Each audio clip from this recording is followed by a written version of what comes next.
നമസ്കാരം. സംസ്ഥാന സർക്കാരിന് വീണ്ടും തിരിച്ചടിയാകുന്നു. ക്ഷീരസംഘം സഹകരണ ബില്ലിന് രാഷ്ട്രപതിയുടെ അംഗീകാരമില്ല.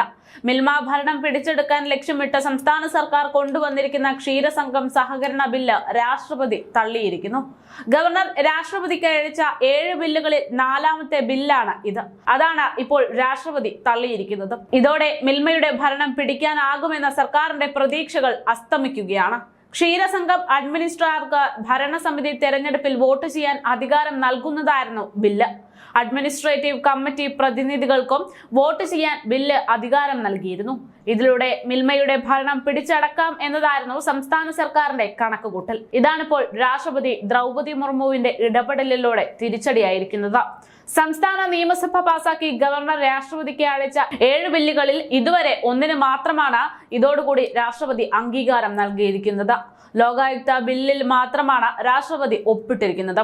ചാൻസലർ സ്ഥാനത്ത് നിന്ന് ഗവർണറെ നീക്കാനുള്ള ബില്ലിനും സർവകലാശാല നിയമ ഭേദഗതി ബില്ലിനും വൈസ് ചാൻസലർമാരെ നിർണയിക്കുന്ന സെർച്ച് കമ്മിറ്റിയിൽ ഗവർണറുടെ അധികാരം കുറയ്ക്കാനുള്ള ബില്ലിനും രാഷ്ട്രപതി നേരത്തെ അനുമതി നൽകിയിരുന്നില്ല. ഈ 3 ബില്ലുകളും രാഷ്ട്രപതിയുടെ ഓഫീസ് തിരിച്ചയക്കുകയായിരുന്നു ഉണ്ടായത്. ക്ഷീരസംഘം സഹകരണ ബില്ല് കൂടി തള്ളിയതോടെ ഇനി 2 ബില്ലുകൾ കൂടിയാണ് രാഷ്ട്രപതി തീരുമാനം എടുക്കാൻ വേണ്ടി പരിഗണനയിലുള്ളത്. അതേസമയം ബില്ലുകൾക്ക് അംഗീകാരം നൽകാതിരിക്കാനുള്ള അധികാരം രാഷ്ട്രപതിക്കുണ്ടെന്ന് കേന്ദ്ര സർക്കാർ വൃത്തങ്ങൾ വ്യക്തമാക്കുന്നുണ്ട്. രാഷ്ട്രപതി തടഞ്ഞ ബില്ലുകൾ നടപ്പാക്കില്ലെന്നും ബില്ലുകൾക്ക് അംഗീകാരം നൽകാത്ത രാഷ്ട്രപതിയുടെ നടപടി ഇവ റദ്ദാക്കുന്നതിന് തുല്യമാണെന്നും വിശദീകരണമുണ്ട്.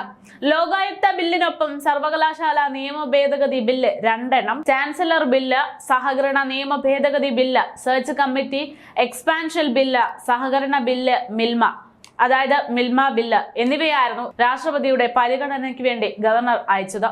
നിയമസഭ പാസാക്കിയ പൊതുജനാരോഗ്യ ബില്ല് ഏറെ നാൾ ഒപ്പിടാതെ വെക്കുകയും പിന്നീട് അത് ഒപ്പിട്ട ശേഷം മറ്റു ബില്ലുകൾ രാഷ്ട്രപതിക്ക് അയക്കുകയുമാണ് ഉണ്ടായത്. ഗവർണർമാർക്ക് ബില്ലുകൾ പാസാക്കുന്നതിൽ നിയമസഭയെ മറികടക്കാനാവില്ലെന്ന നിർണായക നിരീക്ഷണം സുപ്രീം കോടതിയുടെ ഭാഗത്തു നിന്ന് വന്നതിന്റെ തൊട്ടു പിന്നാലെയായിരുന്നു ഗവർണറുടെ ഈ നീക്കം. ഒടുവിൽ 7 ബില്ലുകളിൽ 4 ഇപ്പോൾ രാഷ്ട്രപതി അനുമതി നൽകാതെ തള്ളിയിരിക്കുന്നു എന്ന റിപ്പോർട്ടാണ് പുറത്തുവരുന്നത്.